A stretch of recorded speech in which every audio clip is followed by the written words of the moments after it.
தேவையில்லைப்பா. அவங்க கீழ்ஸே வருங்க 3 அடிக்கு 3 அடியில் போட்டிருக்காங்க. Hello hello check hello. கொஞ்சம் மைக் வால்யூம் கொஞ்சம் கூட்டி வைங்க சார். ஆமாம். Hello check hello. நடுவர் அவர்களே கண்டசலா சாங் பாட போகிறாங்க சார். அப்புறம் கேட்குற நீங்கள் கண்டமாக போகிறீங்க சார். ஆரம்பிச்சிட்டுமா சார்? இல்லைப்பா, நல்ல நேரம் வந்து நாளைக்கு காலை 8:30 மணிக்கு.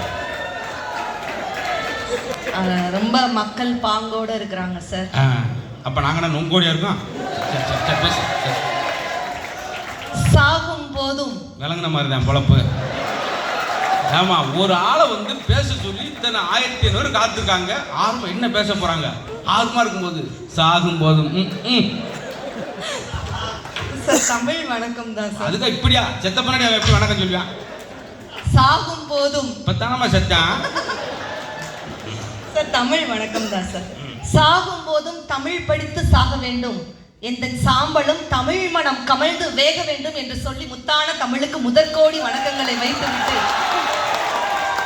எந்தையும் தாயும் மகிழ்ந்து குழாவி இருந்ததும் இன்னாடே, அவர் சிந்தையில் 1000 ஆண்டுகள் வாழ்ந்து முடிந்தது மின்னாடே, இதை வந்தனை கூறி மனதில் இருத்தி என் வாயிர வாழ்த்தேனோ, இதை வந்தே மாதரம் என்று வணங்கேனே என்று சொல்லி எட்டயபுரத்து கட்டுமிசை கவி முண்டாசு கவி பாரதியோட வைர வரிகளை தொட்டு வணங்கி உலகெங்கும் இருக்கக்கூடிய ராஜ் தொலைக்காட்சி நேயர்களுக்கும் சிறப்பாக உரிமையாளர் அவர்களுக்கும் பெரிய மனமார்ந்த பாராட்டுகள் இந்த நேரத்தில் தெரிவித்துக் கொண்டு, நடுவர் அவர்களே, நான் இன்னைக்கு ஏன் வெள்ளை நிறத்துல புடவை உடுத்திட்டு வந்திருக்கேன் தெரியுமா? ஏன் சொல்லுங்க சார். சொல்லுங்க. எதற்காக தெரியுமா? வெண்மையான குணம் படைத்தவர்கள் தான் வேலூர் மக்கள். அவர்களுக்காக நான் மேட்ச போட்டு வந்திருக்கேன் சார். அதுக்கு அவங்களுக்கு வாங்கி கொடுத்துட்டு உடுத்தி வந்திருக்கணும். நீ கோயில் பெட்டிக்காரப்புல உடுத்திட்டு அவங்கள வெள்ளேந்திட்டா சார். எவ்வளவு அப்படி வெள்ளேந்தித்தனமா சிரிக்கிறாங்க சார். எவ்வளவு அழகா. உண்மையில எத்தனை கல்லூரிகள் இருந்தாலும் 10ஓட 11ஆ வாழ்றதை விட கெத்தோட தனியாளா வாழ்றதுதான் விஐடி கல்லூரி என்று நிரூபிக்கக்கூடிய. அதே போல விஐடி பசங்க என்ன சாதாரண பசங்களா? கடவுளை கண்டவனும் இல்லை விஐடி பசங்களை மிஞ்சியவனும் இல்லைன்னு கெத்தா உட்கார்ந்துருக்காங்க. அந்த காலத்து பெண்கள் அப்படி இருந்தாங்க. மலரக்கா வந்து ஒரு 15 பாட்டு. எங்க இந்த காலத்து பெண்கள் அந்த காலத்துக்கு பெண்ணும் என்ன வித்தியாசம் தெரியுமா? புலியை முரத்தால் அடித்தால் வீர தமிழச்சின்னா அது அந்த காலம். புலியை முறைச்சே விரட்டுறதுதான் வேலூர் தமிழச்சின்னா அதுதான் இந்த காலம். என்ன சார், அந்த காலத்துல எல்லாம் அப்படி இருக்கு, இந்த காலத்துல எதுவுமே. ஆனா உண்மையிலே இவ்வளவு நேரம் நான் உட்காந்து என்ன எழுதிட்டு இருந்தேன் தெரியுமா சார்? உங்களை வாழ்த்தி ஒரு 2 வரி கவிதை வந்து உட்காருமா. எழுத ஒரு 4-5 வரி சேர்த்து எழுத வேண்டிய அதுல என்ன ஒரு கஞ்சத்தனம் இல்ல சார். 2 வரி சொன்னாலே போதும் சார். மக்கள் சும்மா நச்சுன்னு கைத்தறல் கொடுப்பாங்க சார்.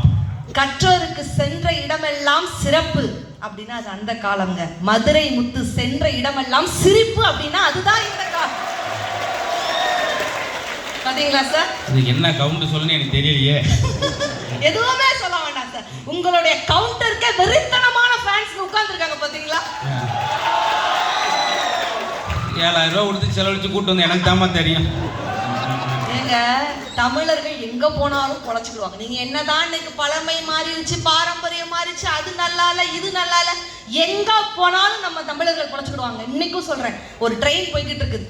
அதுல அமெரிக்காக்காரன் ஒருத்தன், ஆஸ்திரேலியாக்காரன் ஒருத்தன், நம்மள தமிழன் ஒருத்தன் பிரயாணம் செஞ்சு போய்கிட்டு இருக்கான். அப்ப அமெரிக்காக்காரன் சொல்றான், டே நாங்களாம் எப்பேற்பட்ட ஆள் தெரியுமாடா, வானத்துக்கு ஃபிளைட் விட்டு வானத்தையே போய் தொட்டது நாங்க தாண்டா அப்படிங்கிறான். வானத்தை போய் தொட்டுட்டீங்களாடா, நிஜமாவடா அப்படின்னு மீதி இருக்க 2 பேர் கேட்குறாங்க. வானத்தெல்லாம் தொடல, அதுக்கு 1 இன்ச் கொஞ்சம் கீழே அப்படிங்கிறான். இப்ப ஆஸ்திரேலியாக்காரன் சொல்றான், டே நாங்கெல்லாம் எப்பேற்பட்ட ஆள் தெரியுமாடா, நீர்மூழ்கி கப்பலை கண்டுபிடிச்சு கடலுக்கு அடியில போய் தரையை தொட்டதே நாங்க தாண்டா அப்படிங்கிறான். தரையை போய் தொட்டுட்டீங்களாடா, நிஜமாவடா அப்படின்னு மீதி இருக்க 2 பேர் கேட்குறாங்க. தரையெல்லாம் தொடல, அதுக்கு 1 இன்ச் கொஞ்சம் மேலே அப்படிங்கிறான். இப்ப தமிழன் சொல்றான், டே நாங்கெல்லாம் எப்பேற்பட்ட அப்பாட்டக்க தெரியுமாடா, நீ என்னடா செஞ்ச, நாங்கெல்லாம் மூக்காலே சாப்பிடுவோம்டா அப்படின்ட்டான். மீதி இருக்க 2 பேரும் அரங்கிட்டாங்க. மூக்கால எப்படிடா சாப்பிடுவீங்க? இப்ப தமிழன் அசால்ட் அப்படி காலை தூக்கிடுன்னு சொன்னான், மூக்கால தான் சாப்பிட மாட்டோம், அதுக்கு 1 இன்ச் கொஞ்சம் கீழே. ஏங்க, சோறு அப்படி இருந்துச்சு இப்படி இருந்துச்சு, நீங்க ரைஸ்ன்னு சொல்றீங்க. எங்களுக்கு தெரியாதங்க, தமிழன் சோறு என்பதற்கு ஒரு வார்த்தைக்கு எத்தனை பேர் வச்சான் தெரியுமா? அடிசில், அமலை, அயினி, உண்டி, உணா, ஊன், கூழ், சொன்றி, துற்றி, பதம், பாலிதம், புகா, புழுக்கல், புற்கை, மடை, மிசை, மிதவை, மூரல் என்று சோறு என்ற ஒற்றை வார்த்தைக்கு தமிழர் இத்தனை பேர் வச்சிருக்காங்க. அப்ப எவ்வளவு சாப்பிட்டுருப்பான்னு பாத்துக்கங்க. என்ன என்னங்க வந்து அப்புறம் வந்து அன்பு சார் வந்து ஆரம்பிச்சாப்ல. அன்பு சார், நான் உங்களை பார்த்து ஒரே ஒரு கேள்வி கேட்கிறேன். நீங்க அன்போடு இருக்கீங்களா? இல்ல. என்ன சார்? அவங்க சம்சாரத்தோட தான் இருக்காங்க. சார் நான் எதிர்பார்த்தேன் ஏதாவது ஒண்ணு சொல்லுவீங்க நம்பி. அன்பு சார் முதல்ல அன்போடு இருக்கிறீங்களா நான் கேட்பேன். அப்புறம் வந்து அக்கா வந்து அந்த காலத்துல மத நல்லிணக்க பாடல் இருந்துச்சு அப்படின்னு சொல்லிட்டு வரதப்பா வரதப்பா கஞ்சி வரதப்பா. இன்றைக்கு மத நல்லிக்கின பாட்டு இல்லையா? ராயப்பேட்டை நர்ஸு பேரு மேரி, ராயப்பேட்டை நர்ஸு பேரு மேரி, நான் வாங்கி தந்த அரபு நாட்டு சாரி. அப்புறம் கேள்விப்பட்ட மாமன் பேரு மாறி, கொண்டு தொப்பு மாறி, அப்புறம் கஜா வாங்கி கேட்டு புட்ட sorry. I am very sorry. இது நம்மாலு வேண்டாண்டா கோபாலு. இதுல என்ன மத நல்லிணக்க பாடல் நீங்க கேட்கிறோம் நடுவர்களே? ராயப்பட்ட நர்ஸு பேரு மேரிங்கிறது யாரு? ஒரு கிறிஸ்துவ பெண். ஆமா. ராயப்பேட்டை நர்ஸு பேரு மேரி வாங்கி வந்த அரபு நாட்டு சாரி. அரபு நாடு யாரு? இஸ்லாமியம். அப்புறம் கேள்விப்பட்ட மாமன் பேரு மாறி. மாறிங்கிறது ஒரு ஹிந்து. ஒரு மத நல்லிணக்கிற பாடல் இன்றைக்கும் இருக்கிறது என்று சொன்னால் சும்மா வாய்க்கு வந்ததெல்லாம் பேசக்கூடாதுங்க. அப்புறம் வந்து உனக்கு இன்னைக்கு பட்டிமன்றத்தில் 120 ரூபா அதிகமா. Thank you sir, thank you so much. ஆமா, வேற அன்பு சார் பேமெண்ட்ல இருந்தா. அப்புறம் வந்து சொல்றாங்க என்னுடைய இளைஞர்கள் குடிக்கிறார்கள். ஆண்கள் பூரா குடிக்கிறாங்க, பெண்கள் பூரா பார்லருக்கு போறாங்க. சத்தியமா சார், பார்ல செலவு பண்ணா அது ஆண்பால், பார்லர்ல செலவு பண்ணா அது பெண்பால். நாங்க ஒத்துக்கிட்டுறோம் சார், இல்லன்னு சொல்லல. ஒரு கணவனும் மனைவி ரெண்டும் பேசிக்கிடுதுங்க. நல்லா கேட்டுக்கோங்க சார். எக்ஸ்கியூஸ் மீ, நீங்க தீர்ப்பு எழுத போயிட்டீங்களா? ஆமா ஆமா, கடைசி பேச இந்த கடைசி பேச்சாளர் பேசுறது இதான் ஒரு பெரிய ப்ராப்ளம் சார். எக்ஸ்கியூஸ் மீ, ஒரு கணவனும் மனைவியும் பேசிக்கிடுது. புருஷன் சொல்லுது, பொண்டாட்டி சொல்லுது, ஏங்க நான்லாம் பார்லர் போறேன்னு என்னை திட்டாதுங்க. நான் ஏன் பார்லர் போறேன் தெரியுமாங்க? உங்க கண்ணுக்கு நான் அழகா தெரியணுங்கிறதுக்காக தாங்க பார்லர் போறேன். இல்ல, அவங்க ஏன் பார்லர் போறாங்கன்னா இவன் பரதேசியா போறாங்க. ஏன் அவங்க மறந்துட்டுன்னு பேசுனாங்கன்னா, எங்க அப்பத்தா வந்து எங்க அப்பாவோட அம்மா கிராமத்துல களை புடுங்க போனாங்கன்னா ஒரு 45 வருஷத்துக்கு முன்னாடி காலையில போனா சாயந்தரம் வரைக்கும் 2 ரூபா தான். அன்னைக்கு களை புடுங்க 2 ரூபா வாங்கினாங்க. இன்னைக்கு புருவ முடிய புடுங்க 8500 ரூபா கொடுக்குறாங்க. அது த்ரெட்டிங் சார். சரி பரவாயில்ல, நான் ஒத்துக்கிட்டேன். அந்த இது 2 பேரும் கான்வர்சேஷன் இன்னும் முடியல சார். நீங்க உள்ள வந்துட்டீங்க. ஏங்க எதுக்கு இப்படி பார்லர் போய் காசை வேஸ்ட் பண்றேன்னு கேக்குறான். நான் உங்க கண்ணுக்கு அழகா தெரியணும்காக தான் பார்லர் போறேன். பதிலுக்கு இவன் கேக்குறான், நீங்க ஏங்க குடிச்சு காசை வேஸ்ட் பண்றீங்க? பதிலுக்கு அவன் சொல்றான், நீ என் கண்ணுக்கு அழகா தெரியணும் தாண்டி நான் பாருக்கு போறேன். பாத்தீங்களா என்ன தப்பு இருக்கு? வந்து 2 அக்கா சொன்னாங்க, காதல் இருக்கிறதா அப்படின்னாங்க. எங்க காதலுக்கு வந்து சொன்னாங்க, செம்புல பெயல் நீர் போல குறுந்தொகை பாட்ட சொன்னாங்க. யாயும் யாராகியரோ எந்தையும் நுந்தையும் எம்முறை கேளு, யானும் நீயும் எவ்வளி அரிதும் செம்புல பெயல் நீர் போல அன்புடைய நெஞ்சம்தான் 2 கலந்தனவே. இதே குறுந்தொகை வரிகள்ல இன்றைக்கு பாட்டுல எடுத்து வச்சா, நீரும் செம்புல சேரும் கலந்தது போலே கலந்தவள் நாமே முன்பேவா நண்பேவா அப்படின்னு சொல்லிட்டு குறுந்தொகை வரிகளை எடுத்து இன்றைக்குள்ள பாட்டல போட்டோம் நடுவர்களே. இது நல்ல விஷயம் இல்லையா? இளைஞர்கள்லாம் இன்னைக்கு அப்பனுக்கு மரியாதை கொடுக்கலன்னு சொல்றாங்க. என்னுடைய இளைஞர்கள்லாம் இட்லி மாதிரி சார். எக்ஸ்கியூஸ் மீ சார், என்னுடைய இளைஞர்கள்லாம் இட்லி மாதிரிங்க. குழிக்குள்ள தழுனா கூட சும்மா கும்முன்னு வெளியே வரக்கூடியவங்க தாங்க இன்றைய இளைஞர்கள். என்னுடைய இளைஞர்கள் அப்பன் பேச்ச கேட்க மாட்டாங்க தான். ஆனா அப்பனுக்கு ஒரு பிரச்சனைனா எவன் பேச்ச கேட்க மாட்டான். அதுதான் இன்றைய இளம் தலைமுறை சார். என்னங்க வந்து நின்றுட்டு அப்புறம் வாசு சசிகுமார் சார் வந்து ஹார்ட் அட்டாக்னா என்னன்னு ஒரு டெஃபினிஷன் கொடுத்தாரு பாரு. வேற லெவல் சார். இந்த வயசுல உங்களுக்கு இது தேவையா சார்? இந்த வயசுல ஹார்ட் அட்டாக் விவரம் தேவையா? என்னுடைய இளைஞன் சொன்னா கூட பரவாயில்ல. ஆனா சார் நீங்க ஹார்ட் அட்டாக் சொன்னோன்னே நான் சொல்றேன் சார்.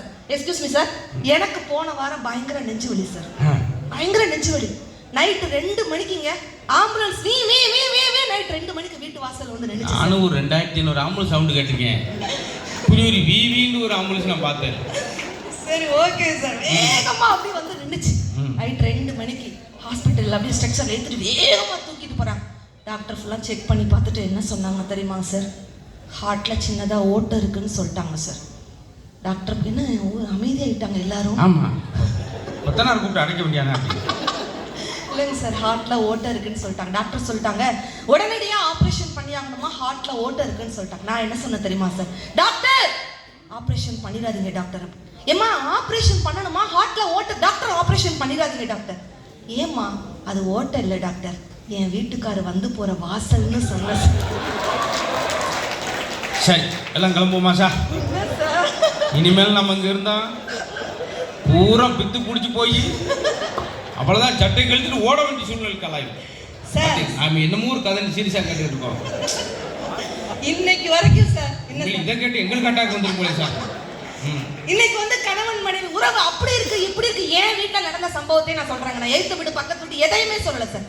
என் வீட்டுல இன்னைக்கு வரைக்கும் எங்க வீட்டுல என் வீட்டுக்காரர் என்ன அவசரமா காலையில போனாலும், வெளியில போனாலும், ஆபீஸ்க்கு போனாலும், எங்க ஹாஸ்பிட்டல் எங்க போனாலும் சார் என்னை அப்படியே முன்னுக்கு நிப்பாட்டிட்டு என்னை பார்த்துட்டு தான் சார் போவார். அதான் சார் பாசம். ஏன்னு கேளுங்க சார், இதை விட ஒரு பெரிய பிரச்சனையாவா நம்ம நேர்ல சந்திச்சிட போறோம் அப்படின்னு ஒரு மன தைரியம் சார். என்ன சார், ஆனா சத்தியமா சார் என்னன்னா ரோட்ல வெளியில நடக்கவே விட மாட்டார் சார் என் வீட்டுல. நீங்க கேட்கலாம், அப்புறம் எப்படிமா வேலூர் பட்டிமன்றத்துக்கு விஐடி காலேஜுக்கு வந்தீங்க நீங்க கேட்கலாம் சார். அவருக்கு தெரியாம தான் நான் ஒவ்வொரு மேடையிலுமே வந்து பேசிட்டு இருக்கிறேன்.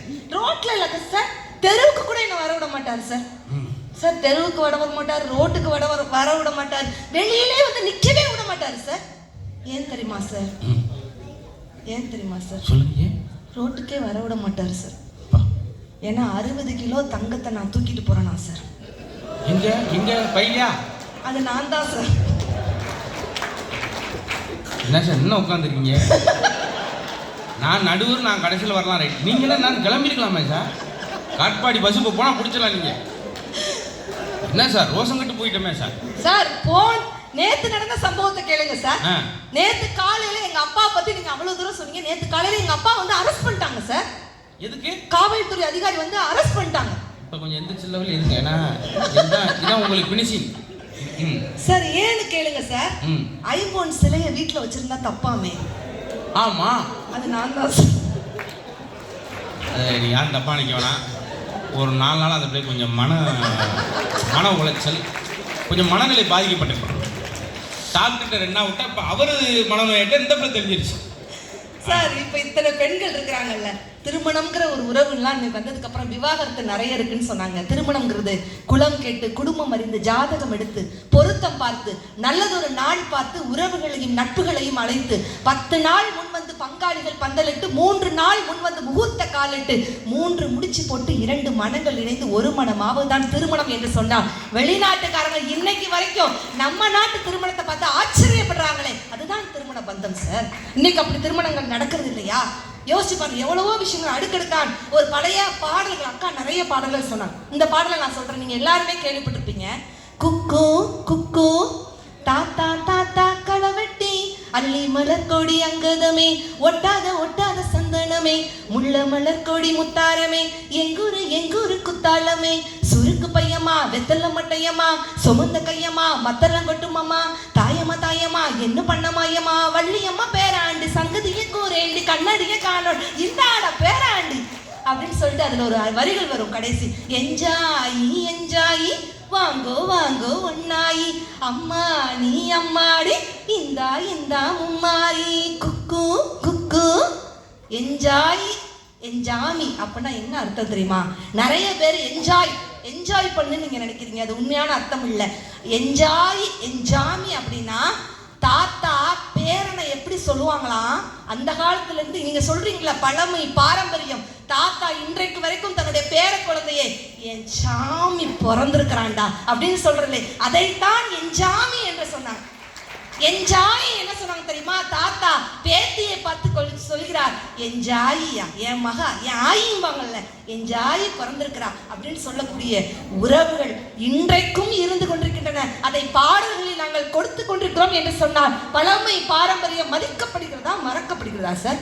இன்னைக்கு வரைக்கும் சார் என் வீட்டுக்கு யார் விருந்தாளிகள் வந்தாலும், சத்தியமா சொல்றேன் சார், இன்னைக்கு வரைக்கும் யார் எங்க வீட்டுக்கு விருந்தாளிகள் வந்தாலும் மெஹந்தி போட்டுதான் சார் நான் அனுப்புவேன் சார். இன்னைக்கு வரைக்கும் எங்க வீட்டுக்கு யாரு வீட்டுக்கு விருந்தாளிகள் வந்தாலும் மெஹந்தி போட்டு தான் நான் அனுப்புவேன். எதனால? வந்தவங்களை யாரையும் வெறுங்கையோடு அனுப்பக்கூடாதுல்ல சார். என்ன சார்? இனிமேல் நாங்கள் பேசாமல் 100 நாள் வேலை கூட போய் பொழைச்சிக்கிறோம் சார். இந்த மாதிரி நம்ம நீ பொழைக்க வேண்டிய அவசியம் இல்லை சார். அதே போல நீங்க அந்த காலத்துல பொதுநலம்னு நீங்க பேசுறீங்க. வீட்டுக்காரர்களோட பொதுநலமா உங்ககிட்ட எல்லாம் இருக்கிற போது நீங்க எல்லாம் வாச சசிகுமார் சார், நீங்க எல்லாம் பைக் வச்சிருக்கீங்களா? பைக்ல என்ன போர்டு மாட்டிருக்கீங்க? சாமி துணை அப்படின்னு ஏதாவது போட்டுருக்கு. ஆனா என் வீட்டுக்காரர் மாதிரி பொதுநலம் நீங்க சத்தியமா பார்த்துருக்க முடியாது. வேலூர் மக்களை நீங்க மிரண்டு போயிருக்கீங்க. புதுசா பைக் வாங்கியிருக்காரு. பைக்ல என்ன போர்டு மாட்டிருக்காரு தெரியுமா சார்? மகளிர் பயணம் செய்ய கட்டணம் இல்லைன்னு மாட்டி வச்சிருக்கிறார் சார். பொதுநலத்தை பாருங்க சார். என்ன சார்? எங்க இங்க உள்ள திருமணமான ஆண்கள் கிட்ட நான் ஒரே ஒரு கேள்வி கேட்கிறேன். திருமணமான ஆண்கள் மட்டும் கை தூக்குங்க பார்க்கலாம். கல்யாணமான ஆண்கள். என்ன சார் ஒருத்தர் 2 கையை தூக்கிட்டு இருக்கிறாரு சார்? திருமணமான ஆண்கள் கிட்ட ஒரே ஒரு கேள்வி கேட்கிறேங்க. வீட்டுல என் மனைவி என்ன சொன்னாலும் எதிர்த்து ஒரு வார்த்தை பேச மாட்டான்னு சொல்லக்கூடிய ஆண்கள் இருந்தா கை தூக்குங்க பார்க்கலாம். அந்த அம்மாதான் கையை தூக்குறோம். இல்ல இல்ல ஆனா ஒருத்தருமே கை தூக்கல. ஏன்னா என்னுடைய ஆண்களுக்கு தெரியும் வீட்டில் பொண்டாட்டிய அடக்க முடியாதுன்னு ஆண்களுக்கு தெரியும். ஆனா அன்னைக்கெல்லாம் இதை மாத்தி சொல்றேன். அன்னைக்கெல்லாம் கல்ல தூக்குனா பொண்ணுனாங்களே, இன்னைக்கு தேவையில்லை. ஏன் பொண்ணை கொடுக்குறான்? காலை அடக்குனா தான் பொண்ணு. இப்போ ஏன் பொண்ணவே கட்டியா வைக்கிறான்? மூளை இதை அடக்கு, இதாக்குனாலே காலை அடக்கிற மாதிரி தானே. அவங்களுக்கு தெரியும் சார், வீட்டுல பொண்டாட்டியை அடக்க முடியாட்டாலும் காளையை வந்து அடக்குறாங்கல்ல. காளையை முன்னால இருந்து தாக்க கூடாதான், கழுதைய பின்னால இருந்து தாக்க கூடாதான். கோபமா இருக்க பொண்டாட்டியை எந்த கோணத்துல இருந்து நீங்க தாக்க கூடாது. அப்படின்னா தான் நீங்க பொழப்பீங்க. ஏங்க இன்றைக்கும் ஜல்லிக்கட்டு பாரம்பரியம் நம்மளுடைய பொங்கல் திருவிழாக்கள்ல நடக்குதா இல்லையா? உங்க மதுரையில அலங்காநல்லூர் ஜல்லிக்கட்டாக இருக்கட்டும், பாலமேடு ஜல்லிக்கட்டாக இருக்கட்டும், வெளிநாட்டில் இருக்கக்கூடிய அத்தனை இளைஞர்களும் வந்து நம்ம ஜல்லிக்கட்டு பாரம்பரியத்தை பார்த்து கொண்டு இருக்கிறார்களா இல்லையா? மாடு வருது பாரு துள்ளிக்கிட்டு, மாடு வருது பாரு துள்ளிக்கிட்டு, தமிழர்களுடைய தனி அடையாளமே ஜல்லிக்கட்டு என்று நிரூபித்துக் கொண்டிருக்கிறீங்க. கொம்புல பூவை சுத்தி நெத்தியில பொட்டு வச்சு கன்னி பொண்ணு கை வளர்த்த காலமாட, பாம்பு தொட்டா பூ படுக்கும் பசு மாட, முட்டுனா தும்பக்கட்டு வண்டியில ஓரங்கட்டுமோ பேட்டு, முன்ன வந்தா முகம் காட்டு, செம்பட்டி சந்த வந்தா செமரேட்டு, ஆத்தாடி மலர் வெளிதா தோத்தாலே பந்தயத்துல, கோவில்பட்டி கொட்டு தட்டு கூட்டமாக கும்மி கட்டு, கோட்டையூரில் கொட்டி கட்டு மதுரை வீரனுக்கு அப்படின்னு சொல்லி நடுவர் அவர்களே ஒரே ஒரு விஷயத்தை மட்டும் நான் சொல்லி முடிக்கிறேன். இட்டு கெட்டது காது, இடாது கெட்டது கண், கேட்டு கெட்டது குடி, கேடாது கெட்டது கடன், பார்த்து கெட்டது பிள்ளை, பாராது கெட்டது பயிர், உண்டி கெட்டது வயிறு, உண்ணாது கெட்டது உறவு என்று சொன்னான். ஏதாவது புரியுதா? இட்டு கெட்டது காது, காதுல ஏதாவது குச்சி விட்டு ஆட்டிக்கிட்டே இருந்தோன்னா காது கெட்ட போயிடும். இட்டு கெட்டது காது. இடாது கெட்டது கண், கண்ணுக்கு மையிட்டா கண்ணுக்கு அழகு, அது நல்லதும் கூட. இடாது கெட்டது கண், இட்டு கெட்டது காது, இடாது கெட்டது கண், கேட்டு கெட்டது குடி. நம்ம சொந்தக்காரங்க எதையாவது நம்மளை சொன்னாங்கன்னா அதை காது கொடுத்து கேட்டோம்னா நம்ம குடும்பம் கெட்டு போயிடும். அந்த காதில் வாங்கி அந்த காதில் விட்டுறணும். கேட்டு கெட்டது குடி, கேளாது கெட்டது கடன். யாருக்கையாவது நீங்கள் போய் 5 லட்சம் 10 லட்சம் கொடுத்தீங்கன்னா திரும்ப போய் கேட்கணும். கேட்டா தான் அந்த பணம் உங்களுக்கு கிடைக்கும், இல்லாட்டி அது சுவாகா. இட்டு கெட்டது காது, இடாது கெட்டது கண், கேட்டு கெட்டது குடி, கேளாது கெட்டது கடன், பார்த்து கெட்டது பிள்ளை. நம்ம குழந்தைகளுக்கு நாம தாங்க ரோல் மாடல். வேற எவனும் அஜித்தோ இளைய தளபதி விஜயோ ரோல் மாடல் கிடையாது. நம்ம குழந்தைகளுக்கு நம்ம தான் ரோல் மாடல். பார்த்து கெட்டது பிள்ளை, பாராது கெட்டது பயிர். விவசாயத்துக்கு நீங்க விதை போட்டிருக்கிறீங்கன்னா அது சரியான நேரத்துல களை பறிச்சு தண்ணி ஊத்தணும். பார்த்து கெட்டது பிள்ளை, பாராது கெட்டது பயிர், உண்டி கெட்டது வயிறு. அளவுக்கு அதிகமான சாப்பிட்டா வயிறு கெட்டு போயிடும். உண்டி கெட்டது வயிறு, உண்ணாது கெட்டது உறவு. அப்படின்னா சொந்தக்காரன் நம்ம வீட்டுக்கு வரல, அவன் வீட்டுக்கு நம்ம ஃபங்க்ஷனுக்கு நம்ம போகணுமா அப்படின்னு நீங்க நினைச்சீங்கன்னா அந்த பந்தம் தொடராது. உண்ணாது கெட்டது உறவு என்று தமிழர்களின் விருந்தோம்பலும் பழமையும் பாரம்பரியமும் இன்றைக்கும் ஜொலித்துக் கொண்டிருக்கிறது என்ற காரணத்தினால் எந்த வகையில் பார்த்தாலும் பழமையும் பாரம்பரியம் என்னுடைய இளைஞர்களுடைய சார்பில் நான் வைத்து சொல்கிறேன். வேலூர் VIT கல்லூரி மாணவர்களை சாட்சியாக நான் சொல்கிறேன். இதே மேடையில் என்றென்றைக்குமே மதிக்கப்படுகிறது என்று நல்ல தீர்ப்பை வழங்குவீர்கள் என்று நம்பி முடிக்கிறேன். நன்றி, வணக்கம்.